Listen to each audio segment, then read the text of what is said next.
When this caught fire, I had petrol tanks blowing up and gas bottles blowing up, and it sounded like a war zone. Andy Williams tried to defend his house in the face of the inferno, but all he could do was watch as it went up in flames. I was going to stay because I'm not insured, so try and save as much as I could, but it came that quickly. Had it knackered and it just started up here again and flew across the house, and that was it. In about 10 minutes, it was all gone. Yeah. Andy managed to save his pride and joy, a classic Austin car. He's now living in the back of his ute. Well, it's all gone. Yeah, that's my only assets, the old tractor and car. Haven't got any other assets.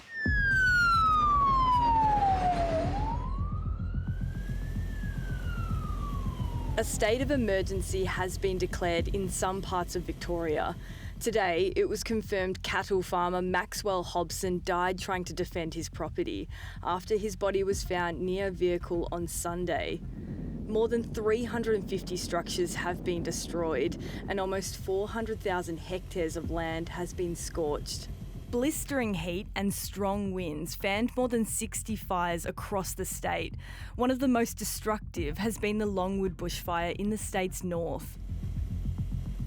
This fire is out of control. It is difficult to contain because of the weather, so please observe those warnings. Last Friday, a staging ground for CFA and RFS tankers from New South Wales was set up in Yea to fight the blaze as it moves southeast towards Alexandra and Lake Eildon. Could you just go and do a recce, find out where the fire's likely to come over and use the smoker's guide? CFA's David Webware was coordinating the operation to protect properties in the area. How are you and the firefighters going?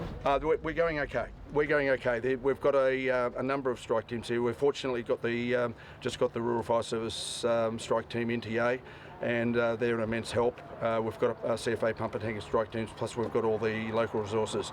And so, yeah, look, we're there and we're doing our best. Okay. Thank you. Okay, thanks. Bye. My son-in-law rang me up and abused me because I wouldn't leave. He said, "Get out of there, I don't want to find you dead."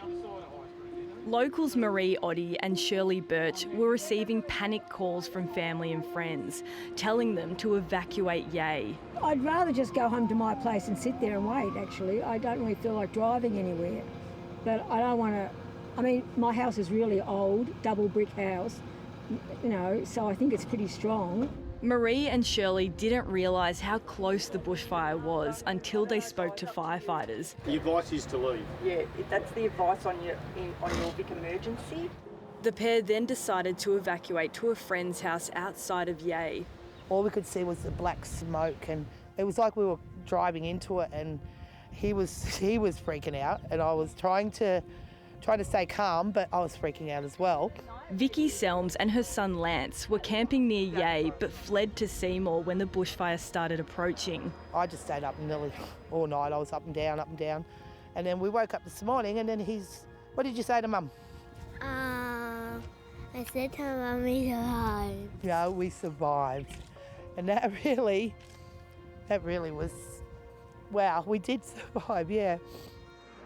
Pablo Tapena and his mother Sophie also escaped the Longwood bushfire. How quickly was that evacuation process? What did you do? My goodness, less than an hour. Yeah, probably about half an hour. I just whacked what I could and that for a couple of days, medication. Pablo's elderly mother lives with dementia. He's been her full-time carer since 2018. Because of her state of mind and her health and that, yeah. But she was pretty anxious. Their house in the small town of Avenel was spared and they were able to return home safely after 2 nights. When I rang friends and that, and they said it was fine to come back here, we were safe from the fires. One of the worst hit towns was Ruffy. With a population of 160, authorities estimate almost half have been impacted.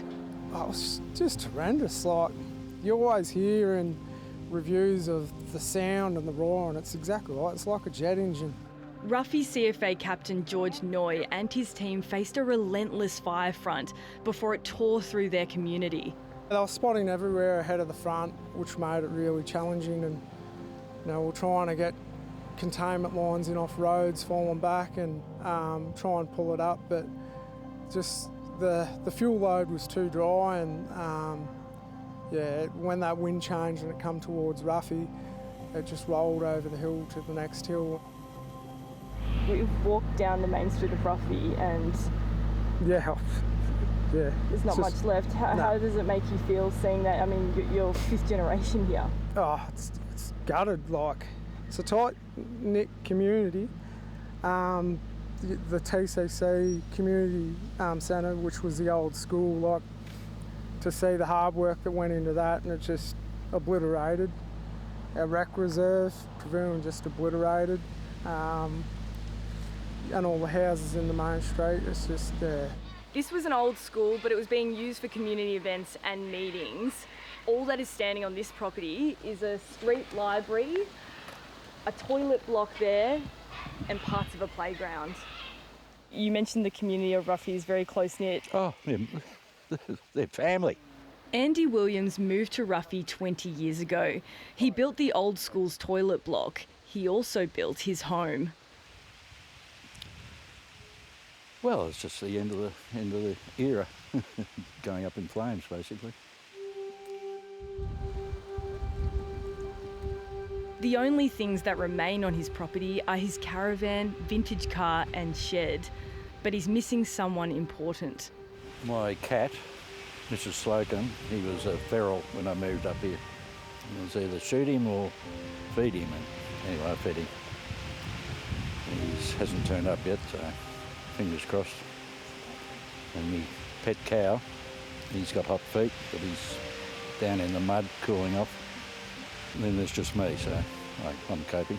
The bushfires have impacted thousands of cattle and sheep and raised hectares of cropping land. Conditions have eased across the state, but power remains cut to thousands across firegrounds. About 160 kilometres west of Ruffy, the town of Harcourt, just north of Castlemaine, was one of the hardest hit. The town is a major apple growing region. 47 homes and 3 local businesses have been lost. Yesterday, the CFA escorted 730 through the area while a bushfire continued to burn in the hills. Almost every house on this street in Harcourt has been destroyed by this bushfire. The strike team we're with have just stopped to blacken out a stump so it doesn't reignite. Prime Minister Anthony Albanese and Victorian Premier Jacinta Allan visited the central Victorian town over the weekend. A $19.5 million support package has been announced, including emergency relief payments for people affected by the disaster. Up to $2,380 will be available per eligible family. Today, 27 fires continue to burn across Victoria. In Ruffy, the trees and land continue to smoulder, indicating the danger is not over. Pretty sad because everyone else is members of my brigade that lost houses and countless other people, not just this community, it's not just us. What's the plan long term? Same as today. See what happens tomorrow.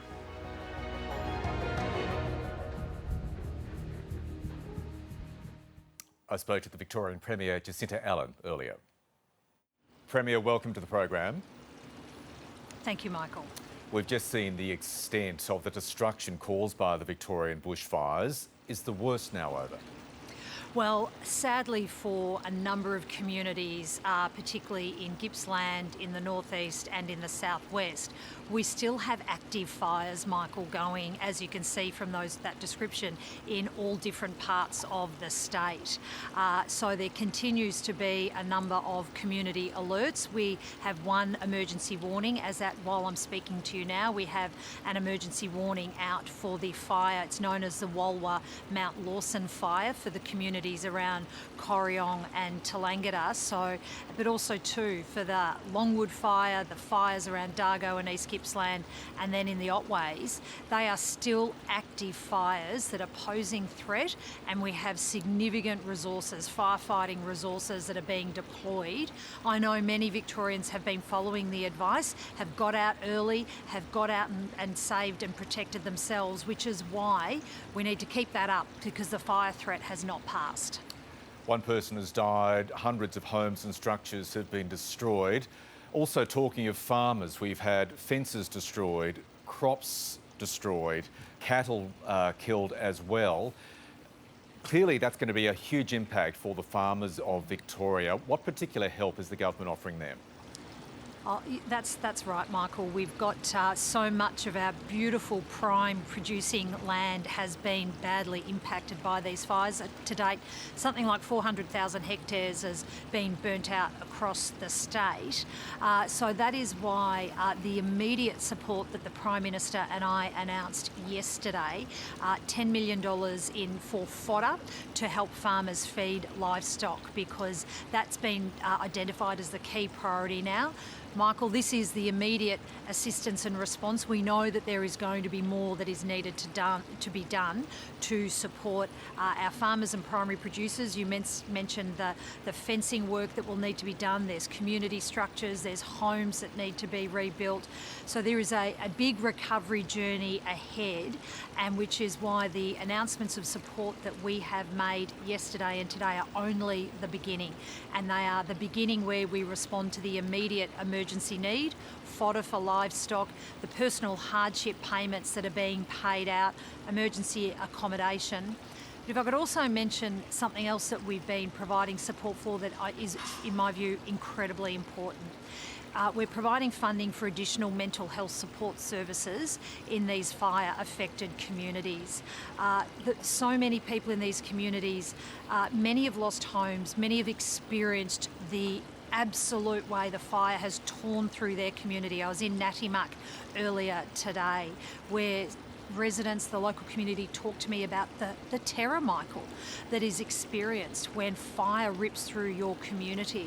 That's tough to experience, and that's why it's so important for people to reach out and access those mental health support services that are being made available. Everybody agrees the Volunteer Country Fire Authority firefighters are doing a tremendous job, but some of those have claimed that they are being sent out to fight fires in unsafe trucks that are sometimes up to, if not more than 30 years old. What guarantees can you give, Premier, to those volunteer firefighters, those brave men and women, that their lives won't be put at risk care of defective equipment? Well, they are brave, and I do thank the volunteers of the CFA for what they do.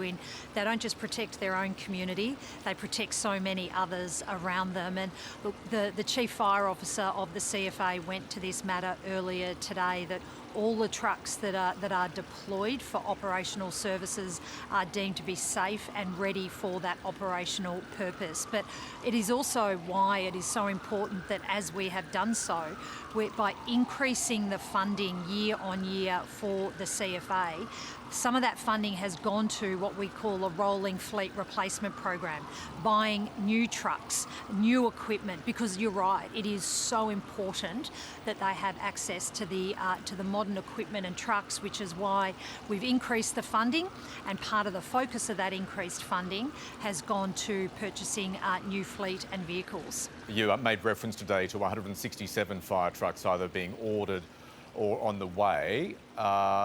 When, for instance, are they set to arrive in Victoria?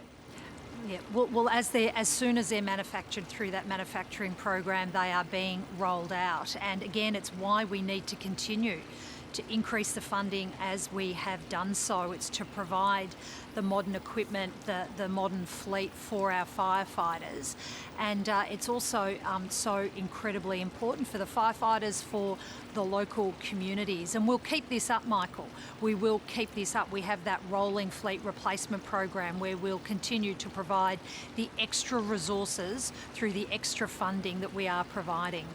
On another issue, Premier, Victorian Imam and his wife were allegedly driven off the road. The Imam allegedly assaulted in Melbourne's southeast on Saturday night. 3 people have been arrested over the incident. What is your reaction to that? Oh, this is hateful behaviour. I condemn it, and I spoke earlier today to the Imam and his wife, and they're shaken. Quite understandably, they're shaken and shocked by what has happened, and I want to make this absolutely clear that there is no place for this hateful behaviour, no place for Islamophobia here in Victoria.